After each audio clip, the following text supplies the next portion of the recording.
বড়, বড় প্লেয়াররা কিন্তু বড়, বড় ম্যাচেই খেলে এবং বড়, বড় প্লেয়ারদের উত্থানও হয় বড়, বড় ম্যাচ থেকে। এই কথাটা বলছি কারণ মোহনবাগান লিগ শিল্ড জিতলো।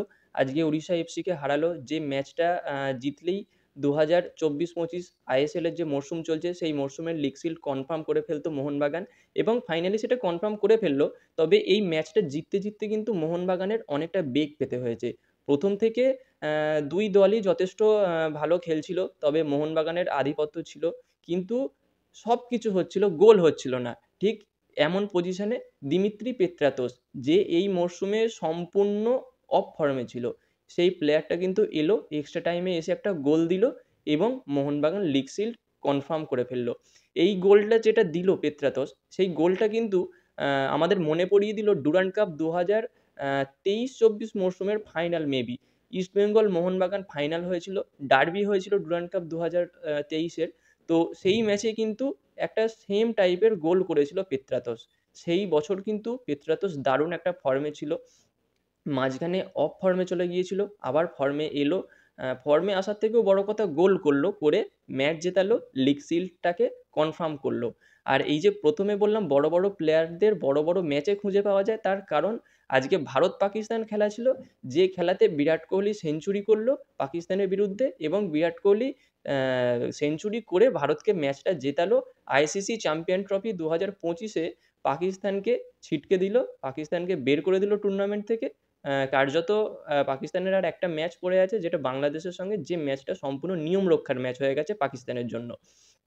তো এটাই আর কি বলতে চাইলাম। বিরাট কোহলিও এতদিন ফর্মে ছিল না, অফ ফর্মে ছিল, রান পাচ্ছিল না।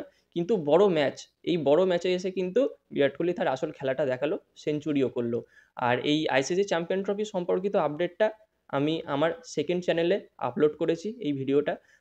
তো যে ভিডিওর লিঙ্ক আমি এই ভিডিওর ডেসক্রিপশন বক্সে দিয়ে দেবো। তোমরা অবশ্যই গিয়ে দেখে এসো এবং যারা খুঁজে পাবে না তাদের বলে রাখি, আমার এই চ্যানেলটার নাম যেমন পিজিএন বাংলা, ওই চ্যানেলটার নাম আছে পিজিএন বাংলা ক্রিকেট। ব্যাস এইটা সার্চ করবে, সেখানেই তোমরা পেয়ে যাবে ওই চ্যানেলের আপডেট। তো যাই হোক, আজকে লিগ শিল্ডের কথায় আসি, এই মেন টপিকে এই ভিডিওর। তো এই খেলাটা মোহনবাগান জিতে গেল ওড়িশা এফসির বিরুদ্ধে। দারুণ একটা পারফরমেন্স ছিল। কোচ মলিনা একটা কি বলবো আনবিটেন রান ছিল এতদিনের, একটা রেকর্ড হলো আইএসএল মরশুমের, মানে টোটাল আইএসএলের। তার মধ্যে আইএসএল এই ২৪-২৫ মরশুমের একটা রেকর্ড হলো, যেটা ৫২ পয়েন্টে পৌঁছালো কোনো একটা টিম। এর আগে কিন্তু কোনো টিম ৫২ পয়েন্টে পৌঁছাতে পারেনি। এর পেছনে ছিল এফসি গোয়া। এফসি গোয়া এর পরে যে ম্যাচগুলো খেলবে সেই ম্যাচগুলোর কিন্তু কোনো ভ্যালু নেই।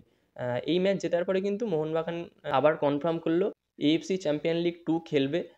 গত সিজনে তো ইরান থেকে যে ঝামেলাটা হয়েছিল, ইরানের আজারবাইজানে মোহনবাগান খেলতে যায়নি। তাদের একটা নিরাপত্তা ব্যবস্থা নিয়ে সমস্যা ছিল, যে কারণে এএফসি মোহনবাগানকে সম্পূর্ণ টুর্নামেন্ট থেকে বের করে দিয়েছিল।